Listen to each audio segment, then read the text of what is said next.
Hi, I'm Tim. Welcome to Watchbox, and thanks for logging on. If you love this watch, email me, tmosso@thewatchbox.com.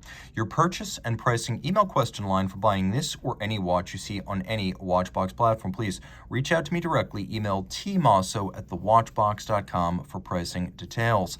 Today, we're discussing a 2022 launch from Moser Cie. This is the Heritage Dual Time, a timepiece that includes a second time zone, a lovely Burgundy fumé dial, super discreet branding, plenty of luminescence, and a very versatile field watch and aviator-inspired 42mm steel case. So the Heritage line at Moser means old-fashioned watches. What if watches? What if Moser had issued pilot watches and rugged field-style watches in the 20s and 30s? Well, maybe they would have looked like this.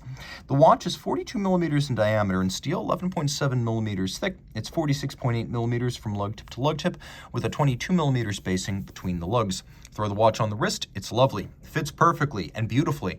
And when you don't need the second time zone, it's essentially indistinguishable from the Heritage Center Second. So a nice clean aesthetic, bereft of additional appendages. The watch is low enough and sloped enough of case flank to slide underneath the dress cuff if you desire, and it's short enough across the wrist that I could recommend it for a wrist as small as 14 centimeters circumference.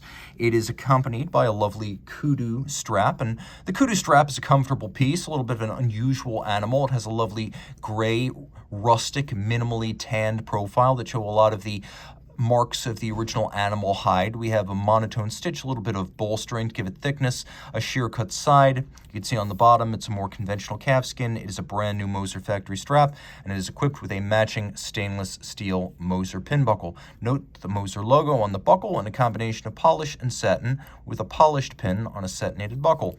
The case is lovely. Moser cases are machined and then hand finished. That's how they get these lovely case flank details. We have a little bit of a recess with some coining, wire style loop lugs. Make no mistake, we have conventional spring bars here, but it looks like a vintage pocket watch with welded on lugs to create a early wristwatch. It does have that aesthetic as you've got the round case, you've got the loop style wire inspired pseudo-welded lugs. You have a large, flat, pocket watch-like crown with a Moser M outboard, and a handsome dial with enormous broadsword hands, a railroad track for seconds and minutes, a lollipop counterweighted seconds hand, and then if you look very carefully, you can see that this is a metallic sunburst grain, so little textures running out from the center. It is burgundy, and it is what Moser calls a fumé fade, so it's light at the center, dark at the edge, and the watch is, after all, a sports timepiece, which means lume is the order of the day. And there is lots of lume, as you can see, plenty of it, in ways you might not expect. Each of the numerals is actually an applied three-dimensional block of luminova. So you can see we have that, well, it's technically what they call globolight, but it is a solid block of lume. I believe it's ceramic-based, and each one of these numerals has height, length, and width.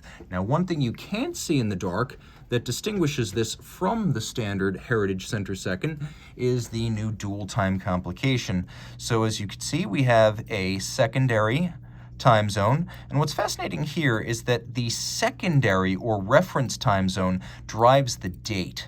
On most travel time watches, the local time will indicate the date, and the date will be local to the traveler. This watch reminds you of the date in the reference time or the place where you are not.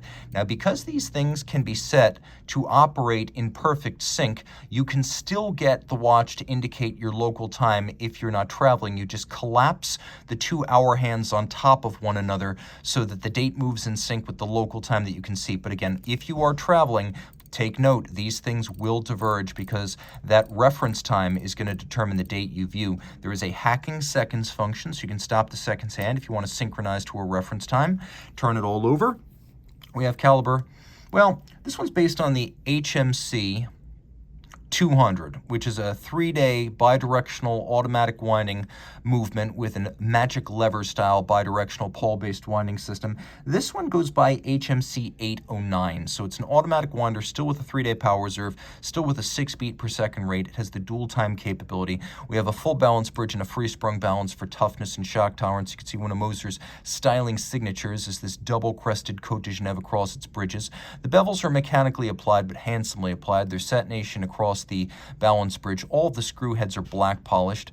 There is a media blasting on the base plate. You can see that the crown wheel features polished teeth, and then the crown wheel core is circular satinated. We have a radial satin solarization at the center. The rotor bearings are ceramic for high efficiency and minimal maintenance. And Moser, through its precision engineering subsidiary, makes all the parts of the assortment. So the balance, which has recessed bolts, it is a free-sprung balance, the hairspring, and also the escapement, all made in-house by Moser. They are a complete movement manufacturer. The rotor is made of tungsten, and it is finished 3 different ways. All of this is water resistant down to 30 meters. Reach out to Team Mosso at thewatchbox.com for purchase and pricing details. Oh yeah, one last quick note. There's a lovely ghosted lacquered Moser logo on the dial that's only visible from certain angles. If only Rolex were so discreet.